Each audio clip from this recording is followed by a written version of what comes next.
Every day, we are getting closer to the release of Final Fantasy VII Remake, and I am literally shaking with excitement. And today, I have some ultra exciting news for you all that details all the new information about Final Fantasy VII Remake. First and foremost, we have received some brand new character artworks for Tifa and Sephiroth. Tifa's key artwork looks absolutely incredible, and allows us to get a very small peek at Nibelheim, a location that will be used as a cinematic map to detail the promise made between her and Cloud. We also got an updated key artwork for Sephiroth, with his back turned as the flames surround him. It's one of the most iconic scenes, and we've seen it remade multiple times, from Advent Children to Crisis Core and now here. We've also gotten updated character bios on many of the characters, starting with Sephiroth. The bio saying, quote, "Sephiroth is famed as the finest member of Shinra's elite soldier unit. His gallant efforts in the war with Wutai made him a hero, and he's inspired many brave youths to join Soldier. Sephiroth is believed to have died during a top secret mission, but there may be far more to the story than people know. Of course, as many of you already know, our boy Cloud Strife being one of the youths inspired by Sephiroth's heroism. With the remake's emphasis on Shinra propaganda, it makes you wonder if they'll go deeper into society's views of Soldier and their portrayal as heroes. This is something that Crisis Core did, and I expect the remake to double down even further on it." We then get a look at President Shinra, with his bio stating, quote, "The current president of the Shinra Electric Power Company raised the company up from a small arms manufacturer to the massive, powerful conglomerate it is today. He can be generous to his allies, but when it comes to business, he's utterly ruthless. He's willing to use cutthroat business tactics to make profit and eliminate anyone who gets in his way." Judging from what we've seen of him so far in this remake, I think it's safe to say they'll be emphasizing those traits about him. Then there's also Heidegger, who has been given a brand new bio. Quote, "As well as being the director of public security, Heidegger has been President Shinra's right-hand man since the early days of the company. He's just as ruthless as his boss, and will do anything to get what he wants, even sacrifice his own subordinates. And this has made public security the most powerful department within Shinra." So this means when the Sector 7 plate collapse, Heidegger is going to have a lot of explaining to do. If public security is their most powerful department, oof. Then there's the character bio you've been waiting on. The character bio for the brand new Soldier. There was an intense debate on if he was a first or second class soldier. It turns out he's actually a third class soldier, and his name, I believe, is pronounced Rosh. At least that's what my research has told me, though some people might call him Roach. At least that's how my brain first read it. Rosh's bio says, quote, "This third class soldier turned rebel is also known as the Speed Demon. He loves bikes and speed, and anyone who can give him a challenge. His comrades, however, find him annoying. He constantly squeals his tire and makes them choke on fumes of burnt rubber." First of all, this guy sounds like a complete jerk, and I am going to thoroughly enjoy smacking him around with a buster sword. No mercy. However, there is a bit of an implication here. It says his comrades. That implies that we can expect to see more soldiers than just him, considering that he has comrades. We also got some brand new information on how combat works for Aerith. A press of the square button will make her launch a ranged magic attack. By pressing the square button repeatedly, or holding the button, successive attacks can be unleashed. In addition, the number of hit targets will increase, and the attack will cover a wider area. By pressing the triangle button, Aerith will unleash her unique ability, Tempest. You can also attack by holding the triangle button. At maximum charge, it will explode repeatedly after it hits an enemy. Soul Drain lets Aerith absorb MP from a foe, as she specializes in magic attacks. Using this skill will be a necessity in tough fights. She also has an ability called Lustrous Shield, which allows Aerith to summon a magical barrier. This will keep enemies at bay and block projectiles. What's more, any attackers who come into contact with the shield will take damage. We also got a brand new look at Shiva, and oh my lord, she looks really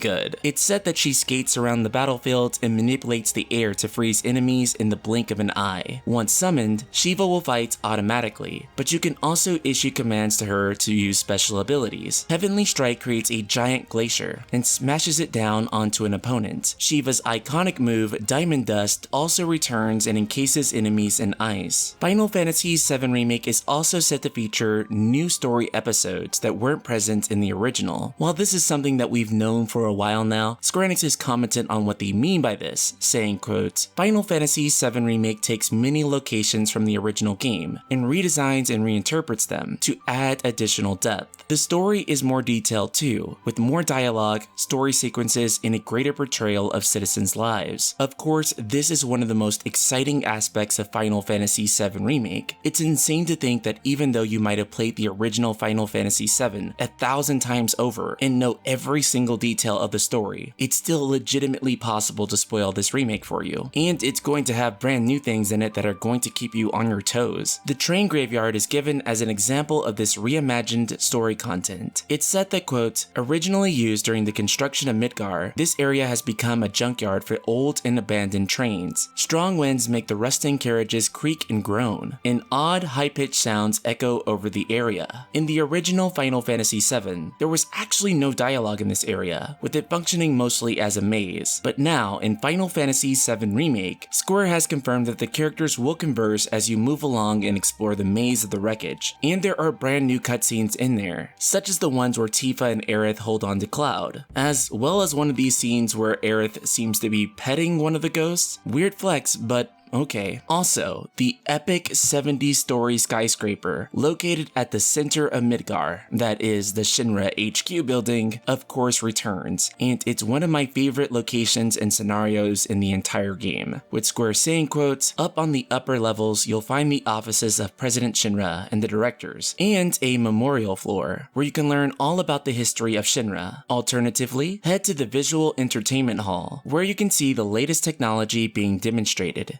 Inside the building, you can take a look at some of the Shinra cars on display. Or to unwind, why not head to the relaxation floor? While this has been a rather impressive showing, combined with a brand new trailer at the Video Game Awards, there are still so many questions left, such as where our best boy Nanaki is, and where our worst boy Rufus is. The more we learn, the more mysteries arise, and as always, I am going to track down every single last one of them, and share with all of you my findings.